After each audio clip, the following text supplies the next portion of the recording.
কি আপুরা, হাজবেন্ডের ভালোবাসা পেতে চান? তাহলে হাজবেন্ডের কথাগুলো মেনে চলুন। হাজবেন্ডের কাছ থেকে সব বেশি বেশি ভালোবাসা, আদর, সোহাগ, যত্ন, কেয়ার এগুলো পেতে চান? তাহলে হাজবেন্ড যে কাজগুলো করতে বলে সেগুলোই করুন। হাজবেন্ড যে কাজগুলো অপছন্দ করে সেগুলো করা বন্ধ করে দিন। হাজবেন্ড যে কাজগুলো করতে একদমই পছন্দ করে না সেগুলো করা মন থেকে একেবারে বাদ দিয়ে দেন। বুঝছেন? একদম বাদ দিয়ে দেন। বিশ্বাস করেন আপু, পুরুষ মানুষের ভালোবাসা কিন্তু অসম্ভব সুন্দর হয় যদি আপনি ওই পুরুষ মানুষের মনটাকে খুশি রাখতে পারেন, যদি ওই পুরুষ মানুষের মনটা আপনি জুগিয়ে চলতে পারেন। আপু গো, এটা কিন্তু কোনো বানানো মিথ্যা কথা না। কারণ আমি জানি, আমি তো বিবাহিত, আমার হাজবেন্ড আছে। আমার হাজবেন্ড আমাকে অসম্ভব ভালোবাসে, পাগলের মতো ভালোবাসে। কেন জানো? কারণ আমি তার প্রত্যেকটা কথা শুনি। আমি তার প্রত্যেকটা কথা মনোযোগ সহকারে শুনি। সে যদি বলে এই কাজটা আমার পছন্দ না, আমি ওই কাজটা দ্বিতীয়বার আর কখনো করি না। আমি সব সময় তার পছন্দের কাজগুলো বেশি বেশি করি। তার যেটা পছন্দ সেটা আমার কাছে পছন্দ, যেটা আমার কাছে পছন্দ সেটা তার কাছে পছন্দ। সে যেটা পছন্দ করে না সেটা আমি কখনো করি না, আর সে যেটা পছন্দ করে ওইটা আমি বারবার করি, ঘুরে ফিরে করি। আপু, আপনাদেরও তো এগুলো করতে হবে, তাই না? তাছাড়া কিভাবে সম্ভব হাজবেন্ডের ভালোবাসা পাওয়া? আপনাদের অনেকের মুখে শুনি আপু, আপনারা আর আপনার হাজবেন্ডের মধ্যে ভালোবাসা এত এত সুন্দর করে আপনারা সংসার করেন কি করে, এত সুন্দর একটা বন্ডিং কেমনে হয়েছে?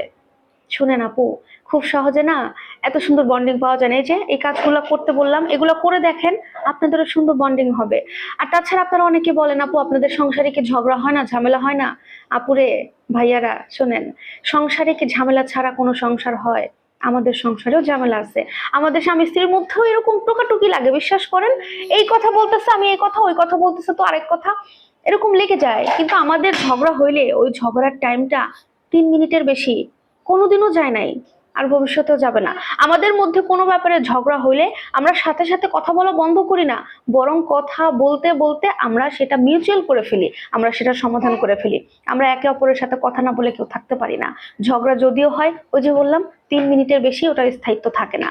আমরা সবকিছু মিলিয়ে যাই, মিটিয়ে একটা সত্যি কথা কি জানেন, একটা পুরুষ মানুষ কিন্তু সবসময় এটাই চায় যে তার শখের নারীটি তার কথা মতো চলুক, তার পছন্দের কাজগুলো সে করুক, সে যেগুলো অপছন্দ করে সে কাজগুলো তার শখের নারী যেন না করে।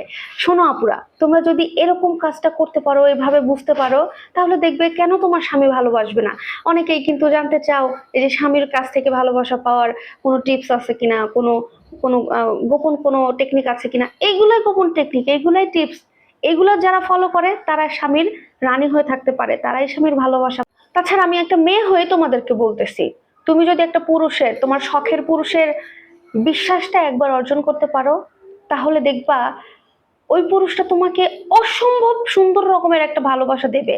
অসম্ভব সুন্দর ভালোবাসা। পুরুষ মানুষের ভালোবাসা অসম্ভব সুন্দর হয় যদি তুমি তার মনটাকে বুঝতে পারো। শেষে আপনাদেরকে একটা কথাই বলবো, যদি আপনার শখের পুরুষের ভালোবাসা পেতে চান, তাহলে তার কথা মতো চলুন, তার অপছন্দের কাজগুলো ছেড়ে দিন, তার পছন্দের কাজগুলো করুন।